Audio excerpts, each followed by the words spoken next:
차를 보면 오너들의 인상이나 분위기가 자연스럽게 떠오르는 경험 한 번쯤 해보신 적 있죠?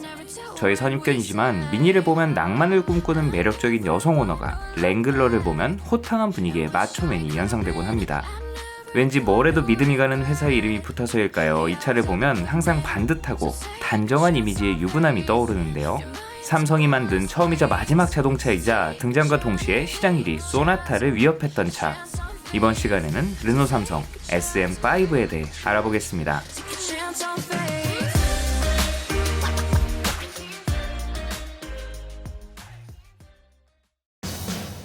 지금에야 삼성이 압도적인 국내 최고 기업이 된 지 오래지만 이때만 해도 삼성은 현대와 엎치락뒤치락 하고 있었습니다. 삼성그룹은 당시에도 제조업 분야에서 막강한 힘을 가진 회사였지만 현대를 확실하게 제압하려면 이것 없이는 불가능하다고 판단했어요. 현대에겐 있지만 삼성에겐 없는 것, 제조업의 꽃 자동차를 해야 한다는 결론에 도달했죠. 자동차 사업은 이건희 회장이 경영권을 이어받은 뒤 탄력을 받기 시작합니다. 아시다시피 자동차 매니아로 알려진 이건희 회장의 개인적인 취향이 반영된 것도 물론 있겠죠.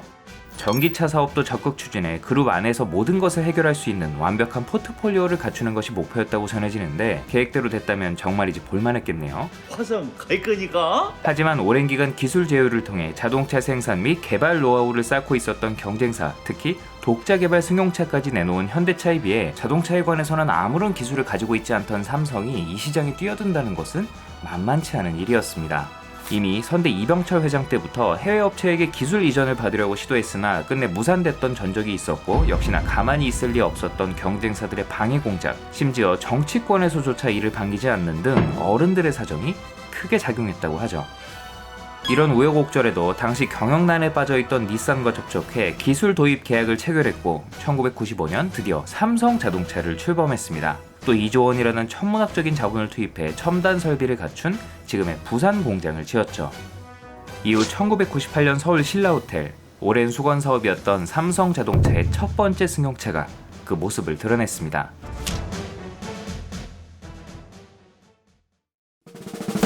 이름부터 남달랐는데요. 당시 국산차에서는 보기 힘들었던 알파벳과 숫자를 조합한 직관적인 방식을 사용했습니다.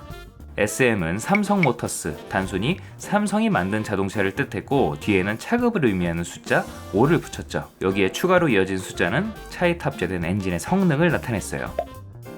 외관은 베이스 모델인 2세대 세피로의 외형을 그대로 따르면서도 닛산 디자인 특유의 날카로운 선을 부드럽게 다듬은 헤드램프와 그릴, 범퍼 디테일로 SM5만의 단정하면서도 세련된 분위기를 연출했습니다. 3박스 세단의 정석과도 같은 수수한 모습에 경쟁차를 압도하는 늘씬한 전장이 돋보였죠. 상위 트림인 V6 모델은 당시 고급 세단의 상징이었던 투톤 컬러와 전용 알루미늄 휠, 세로형 라디에이터 그릴, 보닛 뒤 오너먼트 엠블럼을 부착해 좀 더 고급스럽고 보수적인 분위기로 꾸며졌습니다. 조향에 따라 켜지는 코너링 램프와 좌우로 길게 이어진 테일 램프도 이 6기통 모델만의 상징이었죠. 휠 볼트 개수도 경쟁차들이 모두 4홀 규격을 유지할 때 혼자 5홀 규격을 채택한 것도 나름 돋보이는 부분이었습니다. 일상적인 주행 환경에서는 4홀 규격도 전혀 문제는 없지만 어쨌거나 보기에도 그렇고 이 5홀 규격이 더 안정적으로 휠을 고정해주는 건 사실이니까요. 실내 역시 외관의 수수하고 단정한 느낌을 그대로 반영했습니다. 경쟁차 대비 전폭이 좁은 것이 약점이었지만 수평 기조의 인테리어로 실제 수치보다 넓어 보이도록 유도해 이를 보완했죠. 당시만 해도 소형, 중형, 대형을 막론하고 운전자 중심의 실내 구성이 주류였기 때문에 오히려 신선함으로 다가왔어요. 여기에 질 좋은 가죽 시트, 손에 닿는 곳곳에 쿠션감이 있는 소재를 사용하고 적재적소에 우드그레인을 배치해 차급에 기대하는 포근하고 고급스러운 느낌을 전달했습니다. 삼성 스펠링을 새겨넣은 넙대대한 스티어링 휠은 불만이었지만 후기형에는 태풍의 눈 로고와 함께 얄쌍한 디자인으로 변경돼 그나마 볼만해졌어요.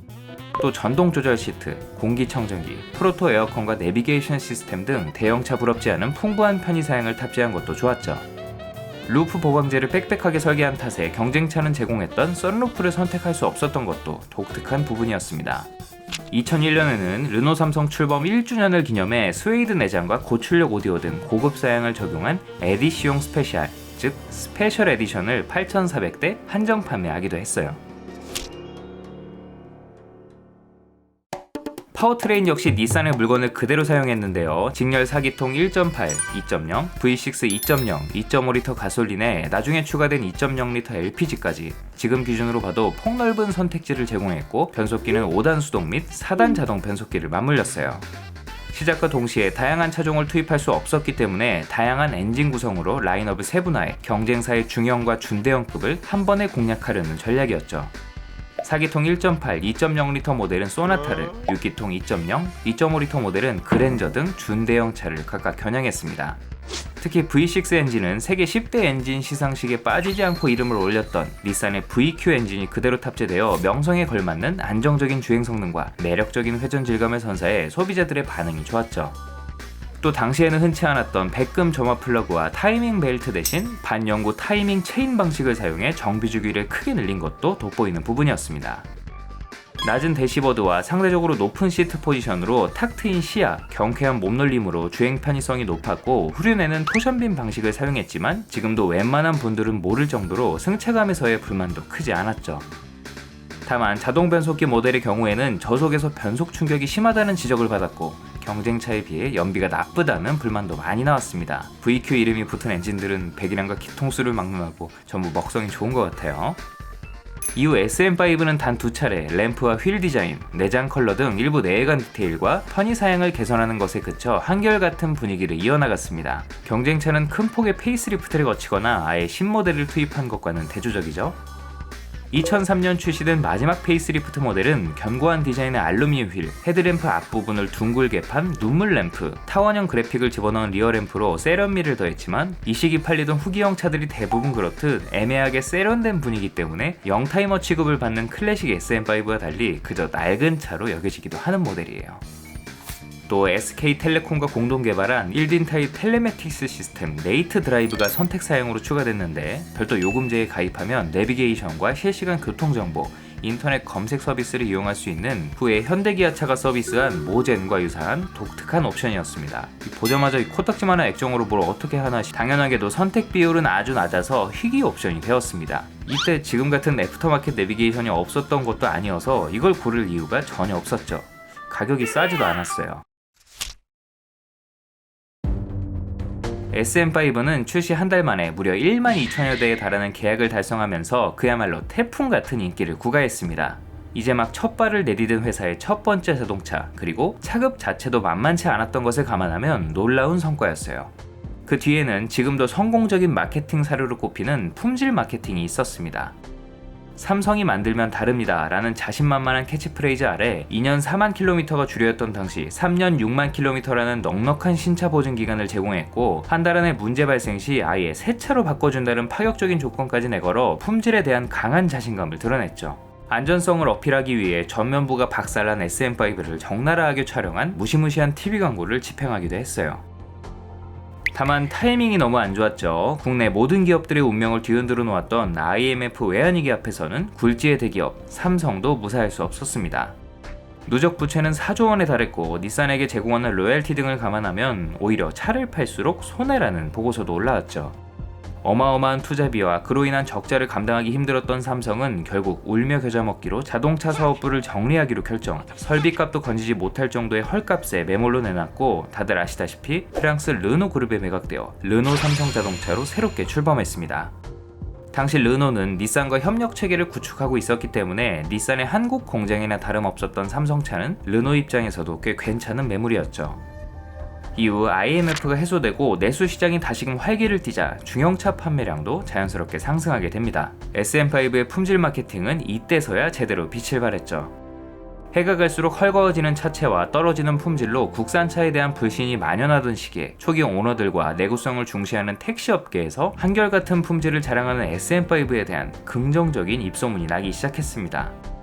누적 주행거리 100만 킬로미터를 달성한 한 개인 택시 기사님에게 차량을 기증받는 조건으로 르노 삼성차가 SM5 신차를 제공하기도 하면서 내구성 하면 떠오르는 차로 등극했죠. 어릴 적부터 타던 우리 집 차가 너무나도 멀쩡하니 성인이 되고 나서 물려받는 일도 흔하게 있었고 가성비 좋은 중고차로 수많은 사회초년생들의 발이 되어주었습니다. 또 아연 도금 강판의 적용 비율을 높이고 불소 도장을 옵션으로 제공해 외부 부식에도 강했는데 지금도 멀쩡한 외관으로 도로 위를 누비는 SM5가 심심찮게 보이는 것을 보면 내구성 하나는 인정하지 않을 수 없죠. 동시대 팔렸던 EF 소나타나 크레도스, 매그너스 같은 차들을 찾아보기 힘든 것만 봐도요. 한편 시간이 지나 서서히 드러나는 고질병도 있었죠. 파워 스티어링 호스에서 오일이 새어나오거나 부동액이 누수되어 엔진룸 주변부를 부식시키는 등 자잘한 고질병이 있고 실내에서는 콘솔 박스와 사이드 브레이크 레버의 가죽이 유난히 쉽게 벗겨지기도 했습니다. 이 밖에 초기형의 경우 아예 닛산의 부품을 조달해 만든 사실상 수입차였기 때문에 수리비가 동급 국산차에 비해 비싼 편이었다는 것도 흠이었죠. 그마저도 소규모 메이커였기 때문에 부품 수급이 상대적으로 원활하지 못했던 것도 단점이었습니다. 르노 삼성 출범 이후 회사 규모가 커지면서 차츰 나아지긴 했지만요. 1세대 SM5는 삼성이 오랜 수건 사업이었던 자동차 산업에 뛰어들며 처음 선보이는 물건이었기에 심혈을 기울여 준비한 제품이었고 삼성이 만들면 다르다는 말이 허언이 아니었음을 입증해 소비자들의 기대에 부응했습니다. 비록 일본 제품을 그대로 들여와 국내에서 라이센스 생산한 수준이었지만 오래 보아도 질리지 않는 담백한 디자인, 안정적인 품질과 뛰어난 내구성으로 높은 만족감을 선사했고 1998년 출시 당시와 2002년 6월, 2003년 7월 잠깐이나마 소나타를 제압하고 국내 중형차 시장 1위를 차지하는 쾌거를 이루기도 했습니다. 안타깝게도 출시 2년 만에 회사의 주인이 바뀌는 풍파를 겪었지만 SM5가 닦아나온 브랜드 이미지는 이후 등장한 르노 삼성의 신형 모델들이 시장에 성공적으로 안착하는데도 훌륭한 마중물이 됐어요. 여담으로 SM5를 기반으로 만든 리무진 모델이 존재했는데요. 바로 SM530L 모델입니다. 이게 뭔가 싶지만 당연히 정식 출시된 모델은 아니고 삼성그룹 임원진용으로 소량만 특별 제작된 롱힐 베이스 모델입니다.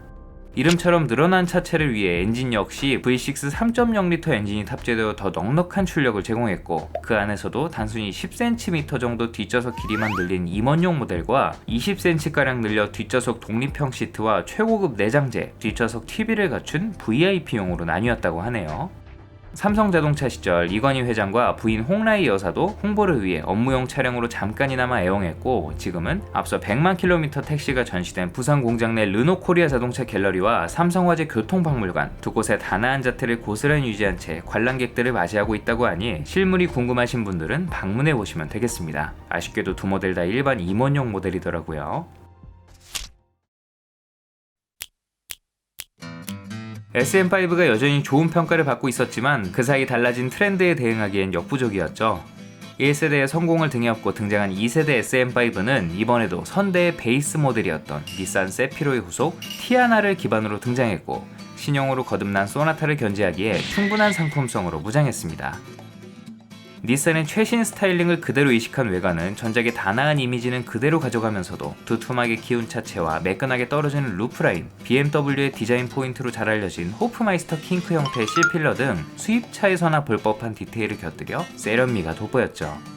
같은 해 우리나라에 정식 출시한 닛산의 프리미엄 브랜드 인피니티와 비슷한 분위기를 풍기는 것도 르노 삼성 입장에서는 오히려 좋아. 앞서 공개된 상위 모델 SM7과 베이스 모델을 공유했기 때문에 지나치게 닮은 꼴이었는데 툭 튀어나온 범퍼와 과한 장식을 곁들인 SM7에 비해 외려 담백한 디자인이었습니다. 차급은 불리했지만 전작의 4기통 라인업과 6기통 라인업의 차이를 두었던 그것 그대로였어요.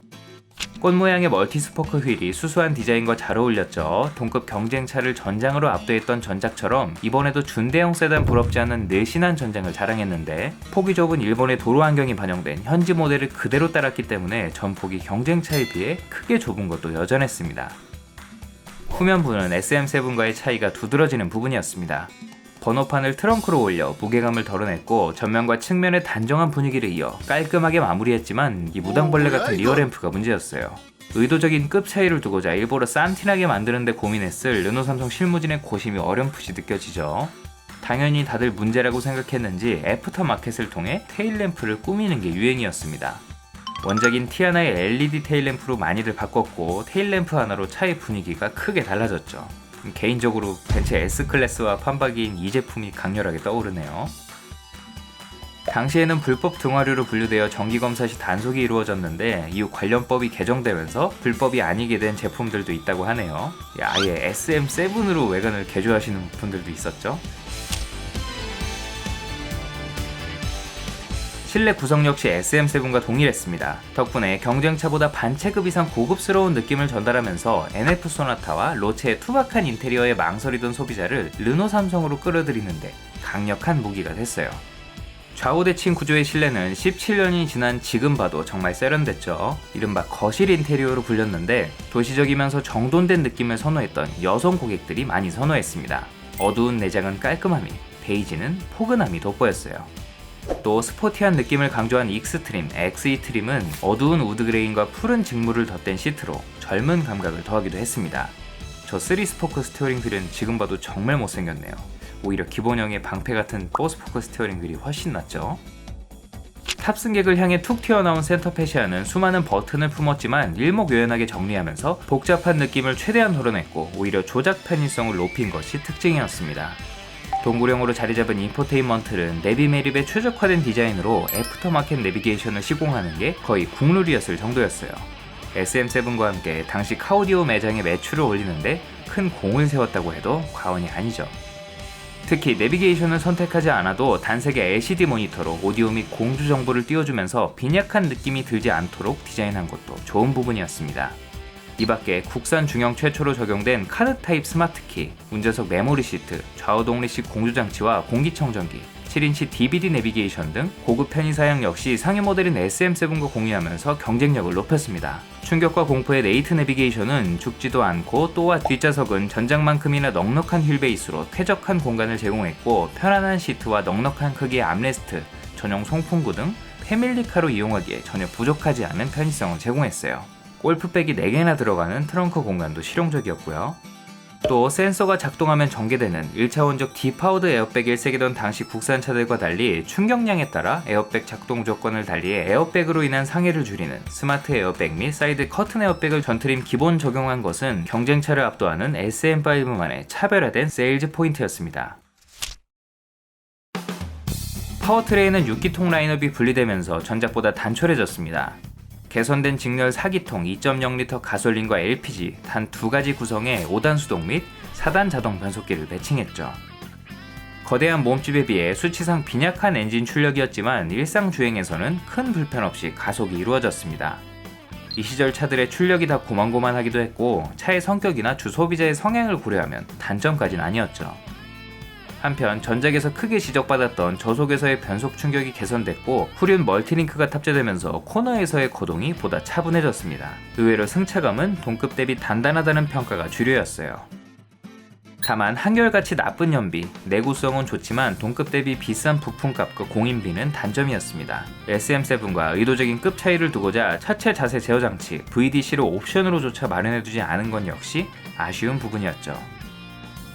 이후 연식 변경을 통해 최상위 트림 17인치 휠 디자인을 변경하고 DMB와 블루투스 핸즈프리, 네이트 드라이브, 30GB 내장 하드디스크와 SD카드를 이용해 멀티미디어를 감상할 수 있는 텔레매틱스 패키지 INS700을 선택 사양으로 추가하는 등 소소한 상품성 개선을 거쳤습니다. 물론 어마어마한 옵션 가격으로 선택하는 분들은 많지 않았지만요.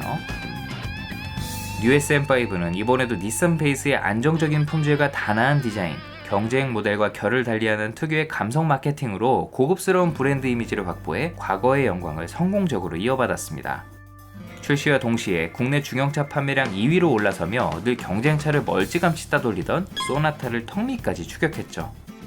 다만 앞서 출시된 상위 모델 SM7과 차체를 공유했기 때문에 내외관의 일부 디테일과 파워트레인을 제외하면 사실상 동일한 모델이었고 우려대로 형제 모델이나 다름없는 SM7과 판매 간섭을 일으켜 소위 팀킬을 하기도 했습니다. 뒤이어 준비한 이 모델이 나온 이후 조금 나아졌지만요. 출시 2년 후인 2007년에는 최신 패밀리룩에 맞춰 외부 디자인과 실내 디테일을 변경한 페이스리프트 모델 SM5 뉴 임프레션이 등장했습니다.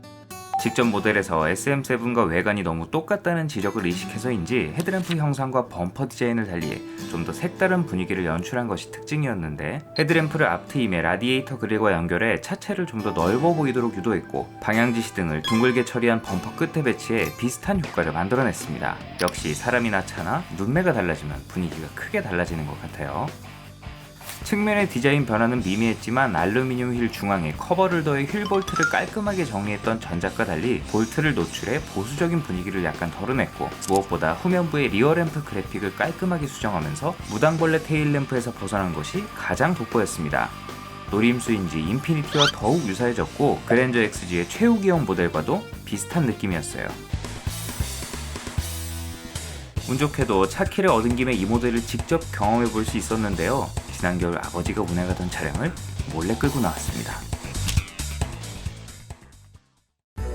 제가 타본 모델은 2009년식 엘리 익스클루시브 가솔린 모델로 전용 17인치 멀티스포크 알루미늄 휠과 운전석 메모리 시트, 제논 헤드램프가 기본 장착된 고급 사양입니다. 가장 먼저 실내를 살펴봤는데요. 호평받았던 기존 구성은 그대로 유지하면서 반원 형태의 오렌지빛 계기판은 좌우에 자리한 타코미터 연료 게이지를 원형으로 변경해 좌우 대칭을 맞췄고 크롬 링을 더해 깔끔하게 정리했습니다. 평균 연비 계산을 추가해 기능적으로도 좋아졌어요. 여기에 새로운 색상의 우드그레인을 추가해 고급스러운 분위기를 더하기도 했습니다. 2022년형 QM6에서도 만날 수 있는 이 열선 시트 스위치가 참 반가웠어요. 유난히 큰 선바이저 거울도 좋았고요. 관리 상태는 썩 좋지 않았지만 뒷좌석의 공간감과 시트의 안락함도 기대 이상이었습니다.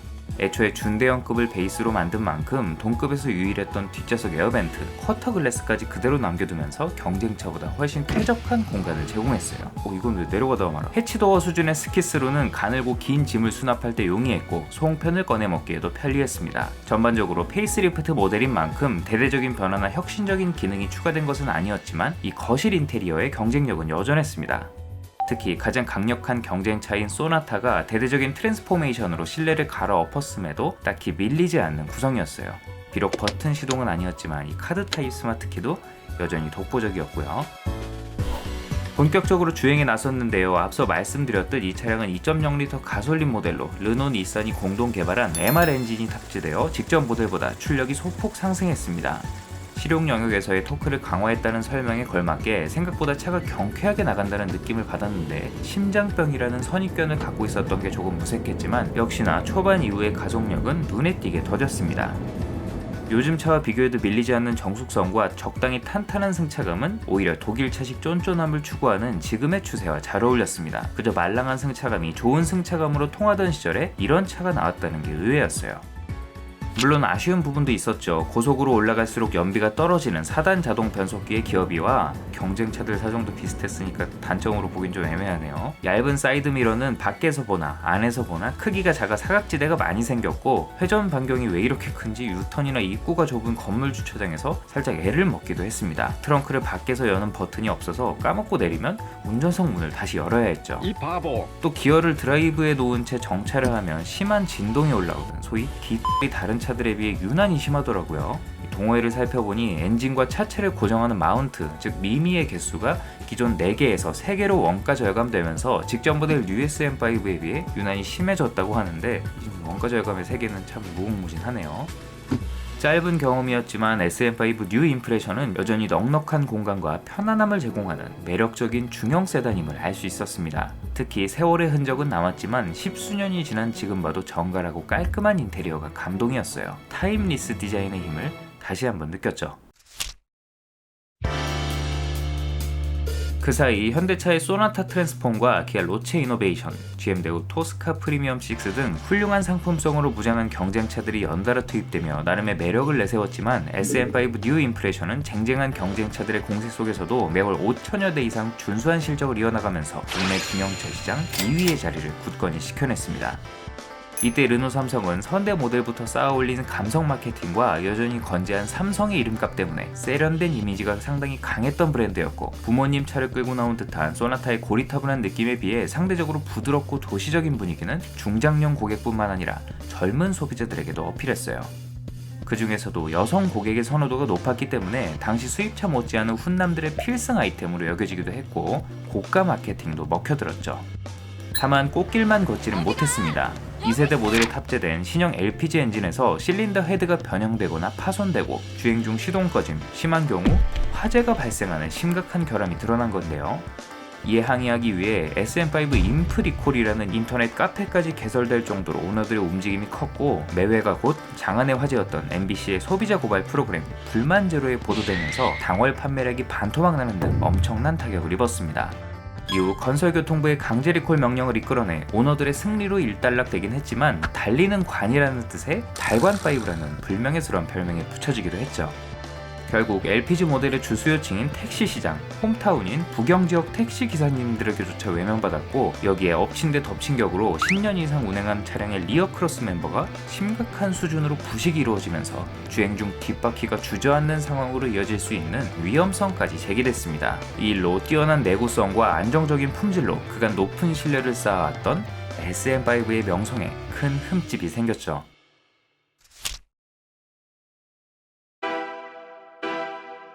여러 논란에도 르노 삼성을 먹여 살리고 있던 SM5가 슬슬 수명을 다해가자 후속 모델에 대한 소비자들의 기대감과 르노 삼성의 부담감이 나날이 커져만 갔습니다. 이후 국내 시장에 정식 진출한 한국 닛산과의 간섭을 의식해서인지 이번에는 닛산이 아닌 르노 차량에 기반을 두었다는 소식이 들려왔고, 소비자들은 부푼 기대와 동시에 약간의 불안감을 품기 시작했어요. 앞서 마찬가지로 닛산의 블루버드를 베이스로 했던 준중형 세단 SM3의 후속 모델로 르노 플루언스가 도입되면서 꽤나 좋은 평가를 받고 있었지만, 소형차나 상용차에 비해 중대형 세단에 대한 평가는 상대적으로 부족한 르노였기에 의심의 눈초리를 거둘 수 없었습니다. 이를 증명하듯 베이스 모델인 르노 라구나 역시 큰 성과를 거둔 차량이 아니었죠. 2010년 출시된 3세대 뉴 SM5는 그런 기대에 부응하듯 애매한 모습으로 등장했습니다. 대체로 부드러운 인상을 가진 르노 삼성차답게 외관은 수수하고 담백한 모습이었는데, 파격적인 디자인으로 소비자들의 눈길을 사로잡은 YF 소나타에 비해 상대적으로 심심한 분위기였어요. 납작하게 가라앉은 전면부는 가로로 길게 이어진 헤드램프와 그릴, 비슷한 구성의 범퍼 디자인으로 어딘가 둔해 보이기도 했던 전작에 비해 한결 날렵한 인상이었습니다. 제네시스 같은 고급차에서나 구경할 수 있었던 조형에 따라 헤드램프 각도를 조절해 시야 확보에 도움을 주는 어댑티브 헤드램프를 탑재한 것은 눈에 띄는 부분이었죠.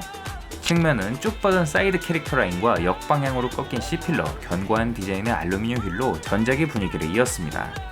다만 누가 프랑스 출신 아니랄까봐 툭 튀어나온 프론트 오버행은 전륜 구동임에도 오버행을 최대한 짧게 줄여 역동적인 느낌을 연출하는 트렌드와 역행하는 지점이었습니다. 여전히 동급에서 가장 긴 전장을 확보했음에도 비율은 결코 좋아 보이지 않았죠. 쐐기형 전면부와 하필 시그니처 컬러로 선택한 쥐색이 맞물려 조스바라는 별명이 붙기도 했어요. 두툼한 후면부는 가로로 길게 배치한 테일램프에 LED를 넣어 고급감을 더했고, 반사판과 머플러 팁을 더해 깔끔하게 마무리했습니다. 이 뒤만 보면 나쁘지 않았는데 얄쌍한 앞모습과는 왠지 조화가 맞지 않는 느낌이었어요. 또 유럽에 본을 둔 모델답게 함께 딸려온 후방 안개 등은 상황에 맞지 않겠으면 뒷차 운전자에게 눈부심을 유발하기도 했죠. 이거 계기판에 표시되니까 꼭 확인하세요. 이미 실망을 하고 들어와서인지 실내는 나름 훌륭했습니다. 기반이 된 라구나의 실내도 외관에 비하면 괜찮은 편이었어요. 잘 짜여진 가구 같은 느낌을 주진 않았지만, 폭넓게 사용된 우드 그레인과 동굴형으로 자리한 인포테인먼트, 가로선이 강조된 디자인으로 전작이 가지고 있었던 세련된 도시 감각을 그대로 전달했고, 전장과 휠 베이스는 살짝 줄었지만 쾌적한 공간도 여전했습니다. 높은 시트 포지션과 상대적으로 낮은 대시보드로 시야가 시원했는데, 대시보드가 내려다 보일 정도로 낮아서 처음 보면 어색하다는 반응도 꽤 있었어요. 저도 이 차를 택시로 처음 경험했는데 조수석에서 붕 떠서 가는 느낌이더라고요. 실제로 계기판이 다른 차들에 비해 많이 누워있는 것도 독특하죠. 작은 직경이 돋보이는 스티어링 휠은 림이 두툼해 쥐는 맛이 좋았는데, 을에 있어야 할 버튼들은 다 어디로 도망가고 없고, 대신 곰발바닥 같은 오디오 리모컨이 뒤편에 자리했습니다. 보기에는 불편해 보이지만 써보신 분들 아실 거예요. 이거 생각보다 되게 편합니다.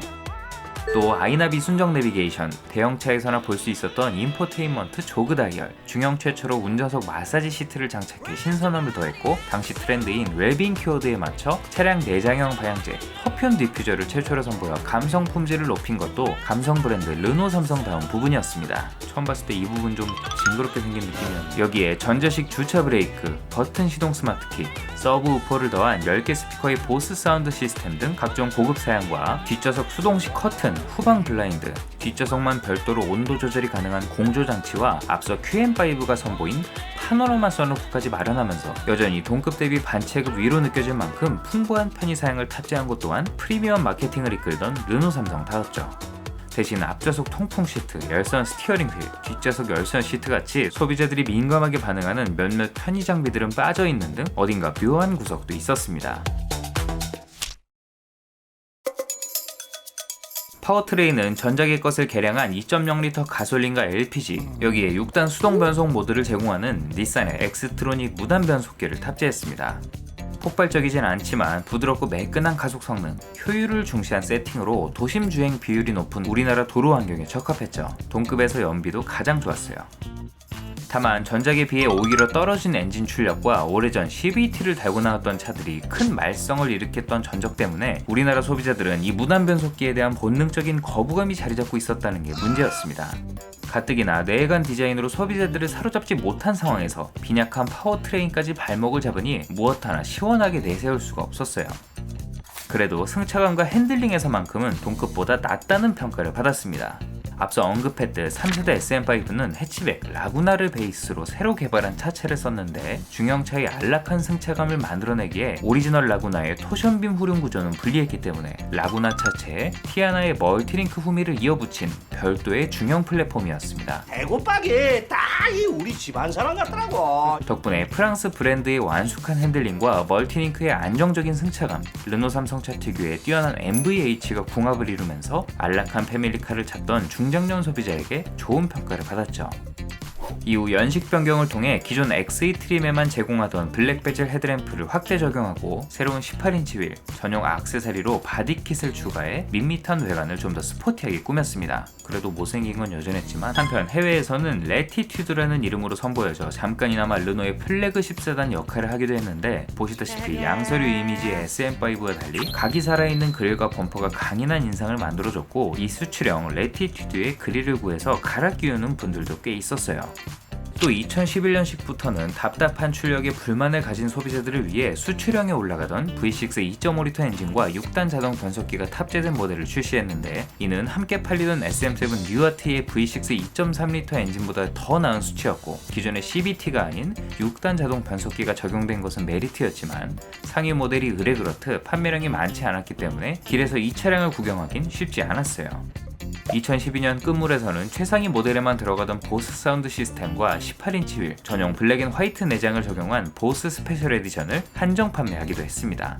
보스 로고를 내외관 여기저기 붙여 누가 봐도 보스 에디션 차량임을 알 수 있게 해놓은 것이 특징이었는데 실내 곳곳에 적용된 화이트 펄 트림이 너무 눈에 확 띄어서 좀 따로 노는 느낌이었죠. 그 사이 국내 중형차 시장은 더욱 뜨거워졌는데요. 절대강자 소나타와 아예 새로운 신화를 써버린 K5, 그나마 만만했던 토스카마저 말리부로 교체되면서 신차 효과를 누리고 있었죠. 디자인에 대한 지적이 꾸준히 이어지자 르노 삼성에서는 서둘러 성형 수술에 나섰습니다. 무슨 일이 있어도 살린다. 출시 3년이 채 되지 않은 시점에 이례적으로 빠른 페이스리프트를 거친 SM5는 플래티넘이라는 새로운 서브네임을 붙이고 화려하게 등장했어요. 먼저 첫인상을 좌우하는 전면부의 인상이 눈에 띄게 달라졌습니다. 밋밋했던 보닛에 주름을 넣어 힘을 줬고 LED 포지셔닝 램프를 품은 헤드램프와 낮게 배치한 그릴, 날렵하게 빚은 범퍼 디자인으로 개구리 수준이었던 전작을 도마뱀 수준으로 끌어올렸어요. 측면과 후면의 변화는 상대적으로 미미했지만 스포티한 디자인의 18인치 휠로 무게감을 덜어냈고 하위 트림의 휠 역시 디자인을 전부 수정해 신선함을 더했습니다. 옹졸했던 전작의 LED 리어 램프는 면발광을 더해 더욱 고급스러워졌죠. 호평받았던 실내 역시 변화는 거의 없었지만 소비자들의 지적을 수용해 내실을 다지는 데 집중했습니다. 상위 트림에만 제공했던 근사한 화이트톤 계기판을 전모델 기본 적용했고 SK텔레콤과 인연을 이어 순정 내비게이션을 T맵으로 변경, 스마트폰을 연결하면 미디어 재생, 멜론 뮤직, 지도 업데이트와 실시간 교통정보 반영으로 더 정확한 길 안내를 받을 수 있었습니다. 또 동급 최초로 사각지대 경고장치를 제공하는 등 각종 편의 장비와 안전 사양을 보강했습니다. 전반적으로 페이스리프트라는 한계에도 불구 최신 옵션과 화려한 디자인으로 무장한 경쟁차들에 비해 크게 뒤지지 않는 수준까지 끌어올렸다는 평가를 받았고 다행히 최선을 다한 그들의 노력이 통했는지 소비자들의 호평과 함께 판매량도 눈에 띄게 증가했습니다. 출시 초 파워트레인은 기존의 2.0L 가솔린과 LPG, CVT 구성을 유지해 여전히 경쟁력이 떨어졌지만 이후 1.6L 터보 엔진을 탑재한 TCE 모델과 1.5L 디젤 모델을 차례로 투입하면서 1세대를 떠올리게 할 만큼 다양한 선택지를 마련했습니다. 2013년 추가된 TCE는 터보 차지드 이피션시의 줄임말로 이름처럼 성능과 효율 두 마리 토끼를 모두 잡은 모델이었습니다. 직전 모델의 V6 2.5L 모델의 출력을 뛰어넘는 1.6L 가솔린 직분사 터보 엔진에 6단 DCT가 매칭되어 공차 중량이 100kg 가까이 늘었음에도 2.0 가솔린에 비해 훨씬 시원스러운 가속 성능과 준수한 연비를 선사했어요. 18인치 휠과 듀얼 머플러, 바디킷이 조화를 이룬 외관은 멋져 보이기까지 했죠. 경쟁차보다 한 발 앞서 다운사이징을 이루었지만 이때만 해도 다운사이징이라는 개념 자체가 익숙지 않은 시절이다 보니 준중형급 배기량을 가진 이 모델에 대한 시선이 마냥 곱지만은 않았습니다. 또 1600cc 미만이어야 소형차 세금 혜택을 볼 수 있었지만 꼴랑 18cc를 초과하면서 중형차 세금을 내야 했던 것도 애매했고 이 듀얼 클러치 변속기라는 물건 자체도 익숙하지 않았기 때문에 일반적인 토크 컨버터 자동 변속기에 익숙한 소비자들이 이 차를 패밀리카로 선택했다가 저속에서의 울컥인 경우에 따라 언덕에서 차가 뒤로 밀리는 등의 불편을 겪는 사례들이 속출하기도 했죠.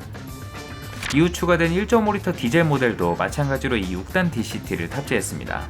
육중한 몸무게에 비해 출력은 빈약했지만 높은 토크와 DCT의 빠른 반응 속도로 실용 영역에서는 2.0 가솔린과 별반 차이 없는 주행 성능을 제공했어요. 물론 DCT의 단점도 공유했지만 뛰어난 연비, 저렴한 세금 고지서가 모든 단점을 상쇄하면서 중장거리 운행이 잦거나 경제성을 최우선으로 두는 소비자들에게 환영받았죠. 경쟁차들이 속속 세대 교체를 이루던 와중 2차 페이스리프트 모델 SM5 노바가 등장했습니다. 르노의 최신 패밀리 룩을 입어 다시금 램프와 이어진 라디에이터 그릴과 LED 주간 주행 등 잘 정돈된 범퍼 디자인으로 단정하면서도 고급스러운 느낌으로 거듭났죠. 앞서 출시된 SM7 노바와 공유하는 오묘한 디자인의 18인치 불판 휠도 그대로 적용되어 남다른 존재감을 뽐냈습니다. 또 고급형 오디오를 전트림 기본 적용하고 스마트폰 화면을 인포테인먼트 모니터에 그대로 옮기는 미러링 기능과 앞좌석 통풍 시트, 전용 액세서리로 어라운드 뷰 모니터를 추가해 사양면에서도 개선이 이루어졌어요. 밝은 색상의 나파 가죽 시트를 더해 실내를 화사하게 꾸민 것도 좋았죠. 파워트레인 역시 종전 플래티넘의 4가지 엔진 라인업을 그대로 계승해 입맛에 따라 선택할 수 있게 했습니다. 그 중에서도 LPG 모델에 새롭게 적용된 도넛형 LPG 본매는 이 르노 삼성만의 특장점이었습니다. 트렁크 안쪽에 떡하니 자리 잡고 있는 기존의 원통형 가스통이 아닌 트렁크 하단 스페어 타이어 자리에 깔끔하게 수납되어 보기에도 좋고 공간을 온전히 쓸 수 있어 실용적이었어요. 주수요층인 렌터카, 택시는 물론 무엇보다 비좁은 트렁크로 휠체어 적재에 어려움을 겪었던 장애인용 차량 오너들에게 환영받았죠. 이후 실질적인 후속이자 르노의 플래그십 세단으로 개발된 SM6가 등장하면서 판매량 간섭을 막기 위해 다시 2.0 가솔린과 LPG 라인업만 남긴 채 라인업을 간소화했고 저렴한 가격에 소비자 선호도가 높은 옵션을 묶은 실속 모델 SM5 클래식으로 이름을 바꿔 꽤 오랜 기간 병행 판매가 이루어졌습니다. SM6의 흥행을 위해 사실상 뒷방 신세로 전락했고 마지막 모델은 정확히 2천만원의 떨이 판매, 추가로 할인을 더해줬기 때문에 웬만한 준중형 차보다 저렴한 가격에 중형 신차를 구매할 수 있었어요. 아예 깡통이 아닌 17인치 휠, 열선, 통풍 기능을 품은 고급 가죽 시트, 오토라이트 같은 고급 사양을 탑재한 데다 SM5 노바의 부드러운 주행 감각, 안락한 승차감은 그대로였기 때문에 젊은 감각의 아반떼보다는 넉넉한 중형차가 어울리는 분들에게 안성맞춤인 상품이었죠. 3세대 SM5는 한국 소비자들의 입맛이 많이 반영된 모델이었고 모기업의 차를 받아다가 포장만 바꿔 판다는 인식을 불식시키기 위해 심혈을 기울인 결과 르노 삼성만의 오리지널리티가 확실히 드러났던 모델이었습니다. 다만 닛산 베이스의 전작들이 워낙에 좋은 인상을 남겼기 때문이겠죠. 세대 교체가 이루어졌음에도 이렇다 할 임팩트를 주지 못했고 결국 전편보다 못한 후속이라는 인식이 자리 잡았습니다. 이건 안타깝게도 같은 베이스를 사용한 SM7 역시 마찬가지였어요. 그럼에도 SM5가 쌓아올린 신뢰와 신차 효과로 출시 초 기대만큼의 판매 성적을 달성하면서 중형차 시장 2위는 무난하게 지켜낼 줄 알았는데 대뜸 이 물건이 튀어나오는 바람에 다행히 페이스리프트를 거친 플래티넘에서는 3세대의 가장 큰 약점으로 지적받던 외관 디자인과 파워트레인이 개선되면서 판매량을 회복했고 차량을 구입해 타보고 마음에 안 들면 전액 환불이라는 1세대의 자신감 넘치던 모습이 떠오르는 파격 마케팅까지 동원했으나 판매량 줄어드는 속도가 점점 가팔라졌죠. 미국댁 말리부보다는 사정이 좀 나았다는 게 그나마 위안이긴 했지만요. 꾸준한 상품성 개선으로 완성형에 가까워진 SM5 노바에 와서는 신차 효과는커녕 직전 모델보다 판매량이 오히려 떨어져 모델 체인지에 대한 압박이 가중됐습니다. 결국 장장 20년 동안 삼성자동차, 르노삼성의 얼굴 마담으로 활약해온 SM5는 함께 죽수던 SM7과 함께 고급 중형차를 표방한 SM6에게 자리를 넘기고 2020년 슬슬이 단종됐습니다. 전역하겠습니다. 함께 가시죠. 다행히 이 SM6는 SM5의 아쉬움을 달래주듯 출시 초부터 성공적인 판매 성적을 기록했는데 후륜 토션빔 논란으로 홍역을 치르는 와중에도 SM5에 대한 관심은 그 어느 누구도 가지지 않았습니다. 대부분은 신차로 팔린다는 사실조차 몰랐을 거예요. 한편 CVT에 대한 슬픈 예감은 틀린 적이 없었죠. 초기 모델의 경우 주행 중 변속기가 과열되면서 변속 충격과 일명 귀신 소리로 불리는 불쾌한 소음이 발생하는가 하면 전기 유압식 스티어링 시스템 중 파워펌프의 고장으로 핸들이 급격하게 무거워지는 등 2세대 SM7과 함께 공유하는 고질병이 보고되었으니 중고차 사실 분들은 참고하시면 되겠습니다. 지금까지 대한민국 중형차 시장의 한 축을 담당했던 차이자 모두가 인정하는 르노삼성의 대표 모델 SM5에 대해 알아봤습니다. 초기에는 해외 제품을 그대로 들여와 약간의 현지화만 거친 수준이었지만 동급에 비해 한 수 위였던 안정적인 품질은 경쟁사를 긴장하게 만들기에 충분했고, 이는 곧 경쟁차의 상품성 개선에도 많은 영향을 미쳐 결과적으로 소비자들이 더욱 만족스러운 차를 탈 수 있게 됐죠. 비록 3세대 모델은 한국에서 태어난 프랑스계 일본인이라는 애매한 정체성만큼이나 애매한 구성으로 좋은 평가를 받지는 못했지만 꾸준한 업데이트와 나름의 매력을 무기로 르노삼성 판매량의 절반을 떠받치며 중심을 잡았습니다. 결국 삼성자동차의 상징과도 가까운 SM5가 역사 너머로 사라지고 상호에서마저 삼성이 빠진 지금, 삼성의 유산은 SM이라는 이 이름과 태풍의 눈 로고 두 개만 남게 됐네요. 얼마 전까지만 해도 국내에서 가장 열띤 경쟁을 벌이던 중형차 시장이 눈에 띄게 협소해졌죠. 이 세단을 좋아하는 저로서는 저물어만 가는 세단 시장이 아쉽게만 느껴집니다. 르노코리아가 새로이 출범한 이후 국내 중형차 시장의 모습은 앞으로 어떻게 달라질까요? 부산 공장에서 만들어질 새로운 세단을 만나볼 수 있는 걸까요? 다음에도 더 흥미로운 이야기로 찾아오겠습니다. 사소하지만 궁금한 자동차 이야기, 멜론 머스크였습니다.